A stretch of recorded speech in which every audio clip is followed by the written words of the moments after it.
நம்ம வந்து பார்த்திங்கன்னா கல்லழகர் கோயிலுக்கு போயிருக்கிறோம். 18ஆம் படி கருப்பசாமி வந்து பார்க்க போயிருக்கிறோம். சரி வாங்க பார்க்கலாம். யார் இந்த 18ஆம் படி கருப்பன்? ஏன் வந்து பார்த்தீங்கன்னா கல்லழகர் கடவுளுக்கு வந்து பாதுகாப்பாக இவர் இருக்காரு? அந்த 18ஆம் படி கருப்பன் இருக்கிற அந்த கதவு வந்து பார்த்தீங்கன்னா வருஷத்துக்கு ஒரு மட்டும் தான் ஓப்பன் பண்ணுவாங்களாம். அப்படி என்ன பிரம்மாண்டமான விஷயம் இதில் இருக்குது. அந்த சந்தனம் தான் வந்து பார்த்தீங்கன்னா இன்ன வரைக்கும் மக்களுக்கு ரொம்ப சக்தியாக தான் இருக்குன்னு சொல்கிறாங்க. நைட்டில் வந்து பார்த்தீங்கன்னா 18ஆம் படி கருப்பனுடைய நடமாட்டம் இருக்குதுன்னு சொல்கிறாங்க. நம்ம மதுரை இருக்கிற 18ஆம் படி கருப்பன் கல்லழகர் கோயிலுக்கு பாதுகாப்பாக இருக்கிற 18ஆம் படி கருப்பன் பற்றி அந்த வீடியோவில் பார்க்க போகிறோம். வாங்க உள்ள போய் டீட்டெயிலாக பார்க்கலாம். இதோட ஃபுல் விளாக் பார்க்க போகிறோம். ஃபுல் ஹிஸ்ட்ரி பார்க்க போகிறோம். கோயிலுக்கு யார் போனோம், எதுக்கு போனோம் அப்படின்ற ஒரு காரணம் பார்க்க போகிறோம். அதுக்கப்புறம் பார்க்கிங் டீட்டெயில் ஃபுல் தெளிவாக பார்க்க போகிறோம். நம்ம மதுரை இருக்கிற கல்லழகர் கோயிலுக்கு தான் போக போகிறோம். சரிங்களா? நிறைய பேர் வந்து பார்த்தீங்கன்னா கல்லழகர் பற்றி நிறைய வீடியோ போட்டிருப்பீங்க. நிறைய வீடியோ இருக்குது. கல்லழகர்னால் வந்து பார்த்தீங்கன்னா ரொம்ப ஃபேமஸான ஒரு கோயில் மற்றும் யாருக்குமே தெரியாத ஒரு சில விஷயம்லாம் இந்த கல்லழகர் கோயில் இருக்குது. சரிங்களா? சரி வாங்க நம்ம வீடியோக்குள்ளே போயிடலாம். நம்ம வந்து பார்த்தீங்கன்னா கோயில் என்ட்ரன்ஸ் தான் ஃபர்ஸ்ட் ஆஃப் ஆல் இந்த மதுரை கல்லழகர் கோயில் எங்கே இருக்குது அப்படின்னு சொல்லிட்டு உங்களுக்கு தெளிவான டீட்டெயில் டிஸ்கிரிப்ஷனில் வந்து பார்த்தீங்கன்னா இதோடைய லிங்க் கொடுக்குற மறக்காமல் கிளிக் பண்ணி மேப் டீட்டெயில்ஸ் எல்லாமே பார்த்துக்கங்க. சரி ஃபர்ஸ்ட் ஆஃப் ஆல் நாங்கள் ஒரு டைம் இந்த கல்லழகர் கோயிலுக்கு போகும்போது வந்து பார்த்திங்கன்னா ரொம்ப கட்டிட்டு இருந்தாங்க. இப்போல்லாம் கொஞ்சம் கட்டி நல்லா பிரம்மாண்டமாக பண்ணிருக்காங்க. ஸோ இதுதான் பார்க்கிங். இந்த போகிற வழியாக தேர்லாம் இருக்கும். ஸோ இங்கே தான் வந்து பார்த்திங்கன்னா கார் பார்க்கிங். அதே தவிர வந்து பார்த்திங்கன்னா நிறைய பார்க்கிங் இருக்குது. ஃப்ரீ பார்க்கிங் தான். நீங்கள் இப்போ கார் நல்லா பார்த்து சேஃப்டியாக விட்டுருக்கேன். சரிங்களா? சரி வாங்க வீடியோக்குள்ளே போயிடலாம். நீங்கள் இந்த தேர்லாம் தாண்டி கொஞ்சம் போனோம்னா அந்த ஸ்ட்ரெயிட்டாக இருக்குது பார்த்தீங்கன்னா இதுதான் என்ட்ரன்ஸ். ஸோ இந்த என்ட்ரன்ஸ்க்கு முன்னாடியே வந்து பார்த்திங்கன்னா பைக்கில் விட்டுருணும். அந்த கேட் மாதிரி போட்டிருப்பாங்க. அதுக்கப்புறம் தான் நீங்கள் உள்ளே போகணும்.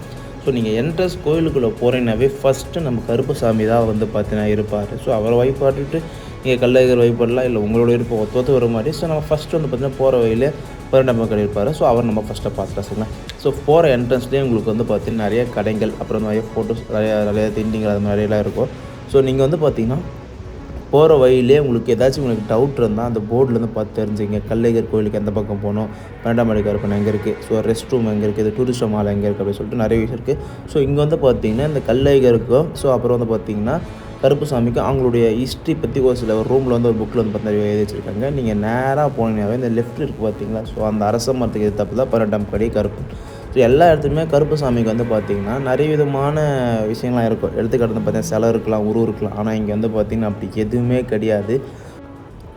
கல்லழகருடைய ராஜகோபுரம் இருக்குது பார்த்தீங்களா, ஸோ அந்த ராஜகோபுரத்துக்கு கீழே வந்து பார்த்திங்கன்னா அருவாளாக இருக்கும். அந்த அருவா பக்கத்தில் தான் கல்லழகருடைய முக்கியமான சில விஷயம் இருக்குது. ஸோ அங்கே தான் 18ஆம் படி கருப்பன் இருக்கா. சரிங்களா? ஸோ இதுதான் நம்ம ராஜகோபுரம். அந்த ராஜகோபுரம் பக்கத்துலேயே வந்து பார்த்திங்கன்னா உங்களுக்கு இருப்பார். ஸோ உங்களுக்கு அதை சொல்ல விரும்புகிறேன். அந்த அரச மரம் இருக்குங்களா, அது பக்கத்தில் வந்து பார்த்திங்கன்னா 18ஆம் படி கருப்பன் சொல்லிட்டு வந்து பார்த்திங்கன்னா ஒரு பெரிய இது போட்டிருப்பாங்க. ஸோ அங்கே வந்து பார்த்திங்கன்னா இந்த 18ஆம் படி கருப்பர் இந்த கோயிலில் வந்து பார்த்திங்கன்னா இவருக்கு ஒரு சில வேண்டுகோளில் வச்சுருக்காங்க. என்னென்னா கடை வந்து பார்த்திங்கன்னா வேண்டுதலுக்காக அப்படியே விட்டுருவாங்களாம். அதுக்கப்புறம் வந்து பார்த்திங்கன்னா அதை வந்து யாருமே வந்து பார்த்திங்கன்னா அப்படியே இது பண்ண மாட்டாங்க. அதுவே வந்து பார்த்திங்கன்னா இருக்குன்னு வெட்டிப்பாங்களாம். அது மாதிரி கடை வந்து பண்ணி வெட்டிப்பாங்க. ஸோ இதுதான் அந்த 18ஆம் படி கருப்பனுடைய அந்தவுடைய முக்கியமான ஒரு சன்னதி மாதிரி. ஸோ அங்கே இருக்கிறவங்க யாருமே ஃபோட்டோ வீடியோஸ் எடுக்க அலோவ் பண்ணல. நாங்கள் முடிஞ்ச அளவுக்கு எடுத்துட்டோம். ஸோ 18ஆம் படி கருப்பர் கோயிலுக்கு வந்து பார்த்திங்கன்னா இப்படி தான் போனோம். ஸோ இதான் அவருடைய எல்லா ஒரு விஷயமும்.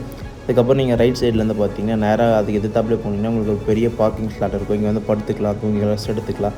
அதுக்கப்புறம் நீங்கள் லாங்லேருந்து வரீங்கன்னா அந்த பார்க்கிங் ஸ்லாட்டில் வந்து பார்த்திங்கன்னா எப்பவுமே ஃப்ரீயாக தான் இருக்குது. நீங்கள் வந்து ரெஸ்ட் எடுத்துக்கலாம்.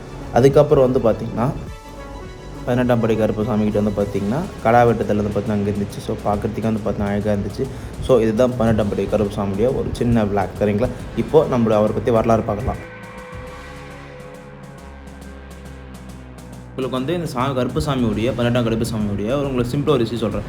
ஏன்னா ஒரு காலத்தில் வந்து பார்த்திங்கன்னா ஒரு மன்னர் அப்படின்னு ஒருத்தர் வச்சுக்கங்க. ஸோ அவர் வந்து பார்த்திங்கன்னா நம்ம கல்லழகருடைய அவருடைய சிலை அவருடைய உருவம் எல்லாமே பார்த்து வந்து பார்த்திங்கன்னா ரொம்ப அவருடைய அழகுகள் வந்து பார்த்திங்கன்னா ஒரு மேம்பட்டு அவர் ரொம்ப இது பண்ணிவிட்டு ஸோ நம்ம கல்லழகர் சிலையை வந்து இங்கேருந்து கடத்திட்டு போயிடணும் அப்படின்னு சொல்லிட்டு ஒரு சின்ன பிளான் போட்டு ஒரு 18 பேரையும் ப்ளஸ் கருப்பசாமி அதுக்கப்புறம் வந்து பார்த்திங்கன்னா ஒரு கொண்ட ஒரு குழு வந்து பார்த்திங்கன்னா இந்த கல்லழகரை வந்து பார்த்திங்கன்னா அந்த சிலையை தூக்கிட்டு போகிறதுக்கு அனுப்புகிறாங்க. சரிங்களா? ஸோ ஆள் தெரியக்கூடாதுன்னு சொல்லிட்டு அவங்கள எல்லாருமே பார்த்திங்கன்னா கருப்பு மையால் ஸோ சில வேடம் வேஷையில் வந்து பார்த்திங்கன்னா அழைத்து வந்து வராங்க. சரிங்களா? ஸோ இது வந்து பார்த்தீங்கன்னா தெரிஞ்சிச்சு. ஸோ இவங்க எல்லாமே கோயிலுக்குள்ள வந்துட்டாங்க. ஸோ இந்த விஷயம் வந்து பார்த்திங்கன்னா அவருடைய கனவுல வந்து தோன்றி அவர் வந்து என்ன பண்ணார்னா இந்த இடத்துல வந்து பார்த்திங்கன்னா இந்த இடத்துல வந்திருக்காங்கன்னு சொல்லிட்டு ஸோ அவங்க இதை காப்பாற்றுறதுக்கான சில விஷயங்கள்லாம் வந்து பண்ணாங்க. என்னென்னா என்னென்னா அவங்களுடைய பூஜை மாதிரி பண்ணி ஸோ சாமிக்கு பலகாரம் ஸோ இது மாதிரி படிக்கும்போது படித்தாங்க. ஸோ அப்போ வந்து பார்த்திங்கன்னா அவங்க ரொம்ப நேரம் அந்த இடத்த வந்து காத்திருந்தால அவங்களுடைய உடம்புல வந்து பார்த்திங்கன்னா சில வகையான விஷயங்கள்லாம் வந்து பார்த்திங்கன்னா இருந்துச்சு. ஸோ என்னென்னு வந்து பார்த்திங்கன்னா அந்த கருப்பு மை அது சில விஷயம் அந்த ஆடைகள் அது சில விஷயம்லாம் வந்து பார்த்திங்கன்னா ரொம்ப தொலைவில் வந்து பார்த்திங்கன்னா அதெல்லாம் வந்து அழிஞ்சு அவங்களுடைய உள்ளுருவம் எல்லாமே தெரிய ஆரம்பிச்சிச்சு. ஸோ அதுக்கப்புறம் எல்லாருமே வந்து பார்த்திங்கன்னா இது மாதிரி இருந்தாங்க அப்படின்னு சொல்லிட்டு அவங்கள எல்லாருமே வந்து பார்த்திங்கன்னா அந்த 12ஆம் படி கருப்பு கீழே அந்த கதவுக்கு பார்த்திங்களா ஸோ அது கீழே வந்து புதைச்சிட்டாங்க சரிங்களா. அதுக்கப்புறம் கருப்புசாமி வந்து என்ன பண்ணேன், நான் வந்து பண்ணது தப்பு தான் அப்படின்னு சொல்லிட்டு அவர் வந்து பார்த்திங்கன்னா அந்த மன்னிச்சிட்டு ஸோ நான் வந்து பார்த்திங்கன்னா அவருக்கு வந்து காவல் தெய்வமாக இருக்கிறேன். ஸோ இந்த ஒரு விஷயத்தில் வந்து பார்த்திங்கன்னா நான் வந்து அவர் காவல் தெய்வமாக சொல்லிட்டு என்னை தாண்டி தான் யாராக இருந்தாலும் அவர் வந்து பார்க்கணும்னு சொல்லிட்டு எனக்கு வந்து நீங்கள் எதுவுமே பண்ண தேவையில்லை, நான் வந்து நான் பண்ண தப்புன்னு சொல்லிட்டு அவர் வந்து காவல் தெய்வமாக இருக்க ஆரம்பிச்சிட்டாரு.